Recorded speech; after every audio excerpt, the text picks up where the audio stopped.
স্ত্রী ইকরার আত্মহত্যার প্ররোচনার মামলায় গ্রেফতার ছোট পর্দার অভিনেতা জাহের আলভিকে 2 দিনের রিমান্ডে নেওয়ার অনুমতি দিয়েছেন আদালত। বুধবার ঢাকার মেট্রোপলিটন ম্যাজিস্ট্রেট আল বিরুনি মীর এই আদেশ দেন।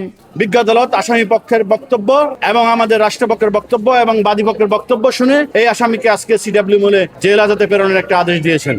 স্ত্রীর মৃত্যুর শোক, সন্তানের ভবিষ্যৎ আর নিজের বিরুদ্ধে ওঠা অভিযোগ সব মিলিয়ে আদালতে আবেগঘন বক্তব্য দেন জাহের আলভি। মামলার শুনানিতে তিনি দাবি করেন ইকরার সঙ্গে তার সম্পর্ক ছিল খুব ভালো এবং আত্মহত্যার মতো কোনো পরিস্থিতি তাদের সংসারে তৈরি হয়নি। তিনি সামাজিক যোগাযোগ মাধ্যমে প্রচারিত কিছু ছবি ও অভিযোগকে মিথ্যা প্রচারণা বলেও উল্লেখ করেন। রাষ্ট্রপক্ষ রিমান্ডের পক্ষে যুক্তি দিলেও আসামিপক্ষ রিমান্ড বাতিলের আবেদন জানায়। তবে আদালত সেই আবেদন নাকচ করে 2 দিনের রিমান্ড মঞ্জুর করেন।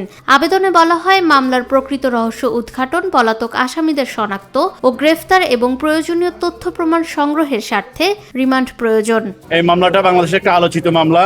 নাট্য অভিনেতা জাহের আলভির স্ত্রী ইকরা আত্মহত্যা মামলা। 1 মার্চ রাজধানীর মিরপুরে নিজ বাসা থেকে ইকরার ঝুলন্ত মরদেহ উদ্ধার করা হয়। এ ঘটনায় আত্মহত্যার প্ররোচনার অভিযোগে জাহের আলভি ও তার মাকে আসামি করে মামলা দায়ের করেন ইকরার মামা। তবে শুরু থেকেই অভিযোগ অস্বীকার করে নিজেকে নির্দোষ দাবি করছেন জাহের আলভি। ফাহমিদা বিনতে আনোয়ার, নিরপেক্ষ।